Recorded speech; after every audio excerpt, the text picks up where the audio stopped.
Hey, good morning, everybody. Good morning, everybody. Welcome to the Fight to Share Report. It is Sunday. We had a busy weekend of fights.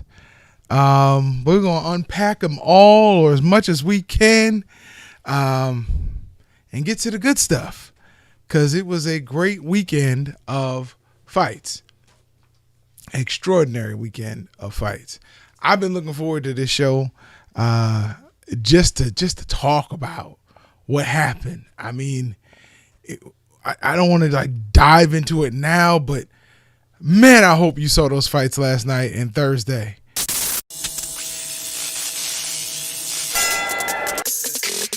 It can stay in the 30s. I'm good with it. 20s, 30s, I'm good with it. I mean, when you got that natural installation, bro, it's cool. I get it. Real men come from the north, so we can deal with. Oh, there we go. Okay, there we go. That sums it all up. Let's we can deal with the cold.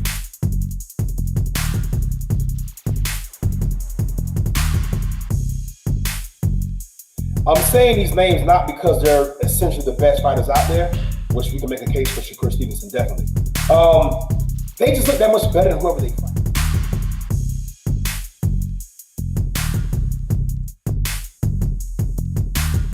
I think you might want to keep this thing on the feet and stay any way possible. Stay away from that guillotine choke. he was squeezing Buddy's face in the last fight and put him out. Come on, dog. Let's fight. Welcome to the Fighter Share Report. Hey, welcome to the Fighter Share Report. It was a wonderful weekend of fights. Look, Ring City started this thing off Thursday night. Man, did you get a chance to see it? I did not, brother. I had a couple meetings run over, so I did not get a chance to watch it. I'm disappointed. Man, look, you missed one heck of a women's championship fight. WBA, I want to say flyweight. But it was a heck of a fight, and the title changed hands. Erica Cruz really came in with a plan to beat Jelena Majestic. Now, the champ was 38. Is 38 years old.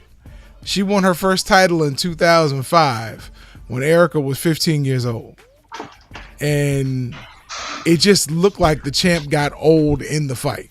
So it was just one of those where you had a boxer who was not following her corner's instructions and got into a brawl with a brawler. And you know how that goes. Eyes get cut. The champ was using her head a lot, causing clash of heads, but the ref never really warned them from it. And he did say that her cut came from a clash of heads, and it was clear it came from a left cross. But it was a good fight. It was a really, really good fight. I can't wait to see Erica Cruz Hernandez against who you think called them out. What fighter do you think called them out? We saw her a couple of weeks ago on Ring City from New York. Oh, Heather Hardy? No, a champ. She was born in New York, but she's Puerto Rican. Oh, Serrano? Yeah, Serrano said, I guess I got the winner of this fight. And the way the champ looked going into the fight, Serrano would have eaten her up. But the new champ, I think it's going to be an interesting clash going forward, bro. Just because this girl, she throws, it almost looks like she's using the windmill tactic sometimes, but her combinations land. I mean, she goes to the body, goes to the head. It just doesn't sound like very good technique, but hey, some people just do well improvising on the fly. And she's had a really good career, and now she finally gets that WBA title, and she looked good though. She really looked good winning it. She made the champ look bad. She had good movement, and she just she earned that one, man. It was one of those fights where styles make fights, and the champ kept saying that before the fight in the interviews. Styles make fights. I hope this makes a good fight. If not, I'll just beat her up and not, and take my title home. And no, it didn't go that way. The champ, instead of coming out boxing, she came rushing across the ring, just winging it. And the challenger was like, "Oh, okay," just started sitting down on punches. It was just the champ was from British Columbia. The champ was from Mexico, and she looked like every Mexican style fighter that you've seen. As far as stereotypical, it was not a boring fight. It went 7 rounds. It got stopped in the 7th round because of the cuts over the eye and the cuts to the face. And they had already asked her, "Hey, do you want to continue?" And she reluctantly, you could see it was reluctantly, said yes. And then later on, the doc looked at it again and was like, "No." And her corner was like, "No, this is it." So it's a tough thing to see a champion lose the title like that, but if you watch the entire fight, you see exactly why it happened, bro. So it was good to see it from West Point, the U.S. Army Academy. It was a good night of fights. It really was a good night of fights. Okay. Don't know much about it. How's the commentary? I know Jamel Herring was supposed to be on that, so just he was on there. He was on there for one fight. Sean Porter was on there for the whole evening as a color commentary. Commentary was really good. Jamel Herring did a wonderful job as well. Okay, good. It's like you like to hear stuff like that. These boys have a future after they got the ring, so that's good. And I was impressed with Sean. I mean, we've heard Sean before, but it's a good job. All right, so now we get into your boy, and I know I spelled it wrong, but that's okay. Navarrete versus Diaz. That was a war, baby. Did you see that? Yeah, that was a very good fight. Yeah, we got to get that. Yeah, got to make sure you get the names right. But yeah, great fight, man. Listen, Top Rank did the best they could do on a Saturday night with a card that outside of the main event was just, kind of that. We know who Navarrete is as a fighter. We know that when he got beat this past summer, that happens. Not this past summer, this past fall. When you fight, sometimes you're going to lose. He's going to get back into the championship fold. He's going to get back in there. He's going to get the rematch, and that division is going to be high. I want to see him against Shakur Stevenson. Shakur keeps calling out all these guys. He can't seem to get a fight, but maybe Navarrete is the guy that steps up and takes that challenge. I mean, he is a warrior. He doesn't seem to shy away from challenges. And yeah, that was a good performance by Navarrete. Now, with that aside, Diaz came in great shape, but you got to know how to fight. You got to know how to understand. You got to know your way around the ring. You got to understand what your opponent's trying to do. It was only a great fight because I felt like Diaz was just in good shape. I don't think he did anything to really. Did he ever make Navarrete work? Did he ever hurt him? Was there any point in the fight you're like, this guy actually. Yeah, but it didn't happen until the 12th round. Right, that's what I'm saying. And then Diaz ended up getting stopped. So I don't know, man. I just think you have to have a better game plan than what Diaz had coming to the fight. But it was a good fight. It looked good on TV. So props to those two young men for getting it on. I was very impressed with Diaz's toughness because he got knocked down like 4 or 5 times in that fight. Mm-hmm. And he was outclassed. Huh? He was outclassed. Oh, very much so. And I really like the fact that Navarrete, even when he got tired, man, he just kept pouring it on. It was like he got that second and third win.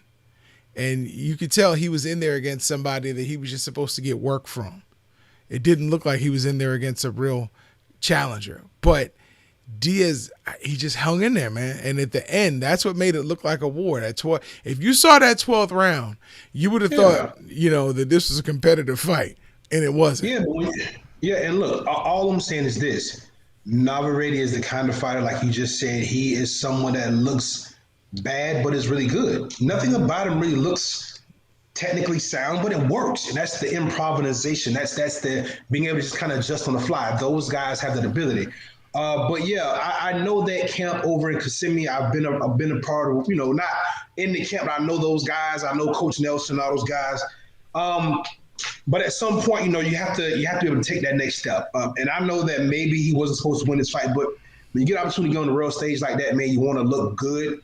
Being tough, yes, that certainly helps. People want to see blood. They want to see people stand there and take punishment. But when we're talking about where your career arc goes from here, I mean, it's kind of like, man, you got to kind of show and prove. That, to me, was an exhibition of being in shape and being tough. But he didn't really have an answer for anything. And that's the part where I'm kind of like disconnected with the fight, so to speak. Yeah. It was entertaining, if nothing else. Yeah. And watching that's all you really can ask for, I guess. Yeah, I mean, watching it was like, but you're right. You never really thought for a moment that Diaz was in the fight, but it looked like he could be in the fight. Just because already is right. Yeah, I don't want to say he's hittable if you can hit him. I mean, that's kind of weird I say that, but you know what I mean. He's not a defensive wizard. He's kind of right there in front of you for the most part. Kind of. Yeah. I mean, when you get off your stool, he's standing there. So but he just you see Diaz wasn't on his level at any point. But then it's like the 12th round, it's like there was a different Diaz that came out. And I don't know if it's because Navarrete was tired or what it was. But again, I know he got stopped. But before he got stopped, it looked like, okay, this guy is going for broke. And he's going to try to steal victories from the jaws of defeat. And victory slapped him in the head. But I'm telling you, if you isolate that 12th round and watch it, it's like, it's a whole different fight. Yeah, and that's what makes combat sports the theater of the unknown, because in other sports, can you win a fight, win a game after losing the entire game and still be close enough to win it? Doesn't happen in other sports. Wish we'd have more time to touch this, because I want to talk about Edgar Berlanga, but we'll get up with him tomorrow on our Let's Refine show. Who went the distance and won, but went the distance. All right, so, okay. Yeah, we got to get through this quickly because so much happened last night in the UFC. Which one you want to start off with? Get through it quickly because we still got 2 minutes. I'm sure both of our rants will be something around this. Well, at least mine will be. But go ahead. Which one you want to start out with? Oh, it don't matter, bro. We can start off with let's talk about what everybody's really want to talk about, which is how Dana White managed to win again, bro. This may have been the most entertaining UFC card of all time. And it wasn't because we had the 3 championship fights all in stoppages. The first 2. It was because they were wars and people left there physically maimed. You had guys' knees twisting the other direction, guys' legs break. Down. Yeah. Bro, listen. It was the theater of everything in Jacksonville, of all places in Florida. If you know Florida, you know Jacksonville is that kind of place. So, bro, all this work for the greater good of the UFC, Dana White, Ron DeSantis, and the mayor of Jacksonville, bro. And whatever, bro. The first blow Chris Weidman threw was trying to throw an outside calf kick and came in under the knee, and you saw his leg just split. Mm-hmm. And I'm like, because I missed the opening fight. I had turned away, done something else, and when I came back, it was they were getting ready to start the Weidman Uriah Hall fight, and Uriah was like stunned because I didn't do anything. I did not do, and you look at Weidman when he put his leg down. It's like, oh my God. It was horrible. It was a horrible thing to see. And I thought they were doing the right thing by not showing them working on Chris Weidman's leg and getting it stabilized and getting him on the stretcher. But then they go back and show the replay of the leg breaking and him standing on it. And it was like, all right, y'all suck. But it was... Mother Nature has the best special effects, boy, I tell you. Yeah, man. All right, so let's get into Valentina Shevchenko. This was never in doubt. Defending the fight against Jessica Andrade, it was never in doubt. There was never any thought that, but TKO round 2, she beat her on the ground. That's what shocked a lot of people. Yeah, I was thoroughly surprised at how strong she was. It wasn't the technique. It was that she went there and matched woman for woman brute strength with Jessica Andrade, and she was clearly stronger, bro. It was pretty cool to see. Again, we look at this woman, and like they said last night, outside of Amanda Nunes, if they could ever make that in a catch weight, there's no one I think that can touch this woman. She is amazing in every facet of the game, bro. She kind of reminds us of Floyd, right? Where we take your weapon and we take it away from you. She went in there and took Jessica Andrade's entire fight away from her, bro. Got to give kudos. Body the crucifix and just beat her face in like it was a piece of lettuce, bro. It was great. And then we go to and new champion Rose Namajunas defeating Zhang Weili in the first round, bro. Knockout. That kick was superb. Under the jaw, hit the ear, a minute 18, and Zhang Weili tried to say she wasn't out. She was out, bro. She relaxed. She was out. Yeah, man, like they say in the hood, she got stretched, bro. Listen, it was never in doubt once the kick landed. What I will say is this was the poetry, right? The sweet, beautiful science of combat sports. She set that kick up perfectly, bro, with the feint. She got her to pull her hands just enough, bro. And when she threw the kick, it looked like it was a low kick, but then it went up. Clipped around the easy button, bro. She went down. She was out, bro. But as they say, shit happens. I'm here for Zhang Weili, Rose Namajunas Part 2 as soon as possible. It's going to happen. It's going to happen. Yeah. And then the main event, I told you how this was going to go. Kamaru Usman knocks out Jorge Masvidal, pulled his arm away and caught him with a right cross, took the chin, jaw, beard, everything off. I think that Kamaru Usman exceeded expectations. I don't think you or I saw this in that fashion. That was amazing, bro. And it's sad because it looks like he's just getting better and better and better each fight. And guess what? You are right, my friend. We're going to be saying this for the next 2 or 3 fights. I don't care who he fights. It doesn't even matter at this point. My question is, what kind of greatness are we witnessing where we can watch a man that knows beyond the shadow of a doubt he's better than everybody that y'all put me there with, but I am still going to push myself mentally and get myself in a headspace to where I'm going to come ready. And, man, that was beautiful. It was beautiful. And, you know, Masvidal, back to the drawing board. They said he was the best contender that Usman could have faced. So now we got to see him in Covington again, unfortunately. But shout out to Kamaru Usman. You're 2 minutes. Yeah, so we just going to freestyle this thing. So I guess I'm going to kind of use the Robin Thicke song Blurred Lines, I guess, because this is what we're witnessing right now in combat sports. All these blurred lines. Last night, Jacksonville was packed, 15,000 plus people. UFC put on a spectacular event. It couldn't have went any better. Like I said, we had body and limb maiming and stuff breaking and snapping and twisting in ways it's not meant to be. Dramatic and beautiful knockouts, great technique. The UFC stole the show last night, hands down. But think about this. We were actually sold on 2 fights that common sense told us that the opponent really didn't have much of a chance, but we bought into it.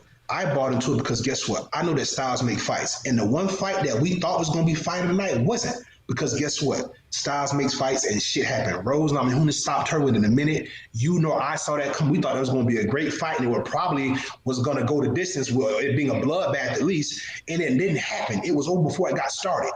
Blurred lines. But then you look at Valentina Shevchenko, we thought that, she's going to fight Jessica Andrade, but man, she's going to have to strike her and kick her and do all this stuff because, you know, she can't possibly take this fight to the ground. And the lines blurred on us again. No, that's exactly what happened. She took her best attribute and took it away from her, made it her strength, completely broke Andrade mentally. And then she beat her with a crucifix. Bro, that does a lot to your psyche. Where does she go from here? But bro, Kamaru Usman, another blurred line, a man that was flawed, a man that said he fought at 30%. How is he getting better every time you see him? He's lapping the field. Bro, he beat the only guy that I thought had the balls to come out there and just fight him in whatever way possible. Not someone that's going to respect his wrestling or his striking, but was just going to fight him, bro. And guess what? That was one of the most beautiful knockouts I've ever seen. So, yeah, the lines were blurred for me last night with the UFC. But good thing is we got fights next week, and we'll talk about it and do it all again. Africa, stand up. Akabulan, the continent, stand up. Your native sons are taking over the Old Faye industry.